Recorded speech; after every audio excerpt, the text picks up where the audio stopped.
आज पढ़ेंगे हम लोग कि जो घर का कूलर होता है, जिसे हम लोग कूलर और ऐसे साइंटिफिक लैंग्वेज में डेजर्ट कूलर बोलते हैं, तो वो वर्क कैसे करता है। ठीक है, तो इसके वर्किंग को जानने से पहले हम थोड़ा बेसिक जान लेते हैं कुछ चीज़ के बारे में।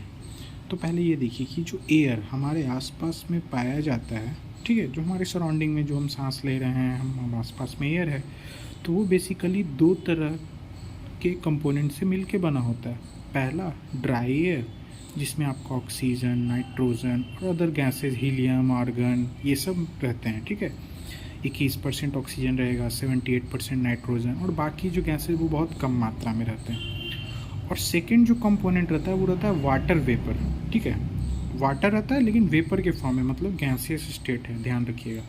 तो एयर जो है उसमें दो कंपोनेंट हो गए, एक ड्राई एयर और एक वाटर वेपर। ठीक है, ये आपको इस कॉन्सेप्ट को समझने के लिए ज़रूरी है ये दोनों बातों को जानना। अब देखिए, अब दो सीज़न लेते हैं, एक समर सीज़न लेते हैं और एक रेनी सीज़न लेते हैं। तो दोनों सीज़न में जो एयर के कंपोनेंट रहेंगे वो तो सेम रहेंगे, dry air, water vapour, summer season में भी और रेनी सीज़न में भी ड्राई एयर, वाटर वेपर। लेकिन जो समर सीज़न है, चूँकि उसमें सूर्य जो होता है, सूर्य भगवान बहुत ज़्यादा हॉट हो जाते हैं उस समय तो वाटर वेपर का जो मात्रा है वो कम हो जाता है। क्यों? क्योंकि वाटर वेपोरेट होके जो वाटर वेपर है वो ख़त्म हो जाएगा।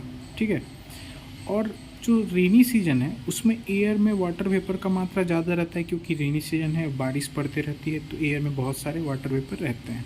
ठीक है, अब आते हैं हम अपने कूलर के वर्किंग पे।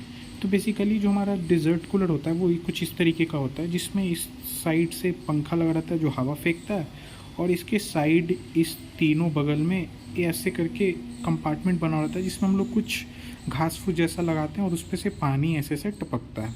ठीक है, तो अब क्या होता है कि इस कूलर को जब चलाते हैं तो ये एयर सक करता है इन तीनों डायरेक्शन से, इस डायरेक्शन से, पीछे वाले डायरेक्शन से और साइड वाले डायरेक्शन से, और आगे फेंक देता है। तो जब ये सक करता है एयर, तो आसपास के जो एयर है उनको सक करेगा। और समर सीजन में आसपास में क्या होते हैं, हॉट ड्राई एयर, तो हॉट ड्राई एयर आ रहा है और ये आएगा तो यहाँ पे जो पानी जो गिर रहे हैं पानी के कांटेक्ट में आएगा।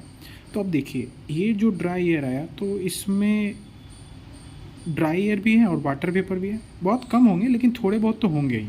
ठीक है, तो ये जैसे ही पानी के कांटेक्ट में आता है तो इसके पास ज़्यादा हीट है, तो ये इसको अपना हीट दे देता है वाटर को।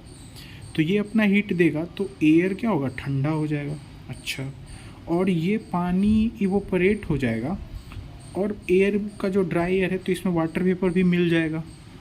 तो इसका मतलब क्या हुआ कि जो टेम्परेचर यहाँ पे था ड्राई एयर का, वो अपना हीट इसको दे दिया और ये टेम्परेचर क्या हो गया, डिक्रीज़ हो गया। ठीक है, और इसके पास वाटर वेपर का कम मात्रा था, तो ये जो वाटर इवोपरेट किया, ये कुछ वाटर वेपर ये ले भी लिया ड्राई एयर, तो एयर जो होगा वो मॉइस्ट एयर, यानी कूल एंड मॉइस्ट एयर हमें मिलेगा।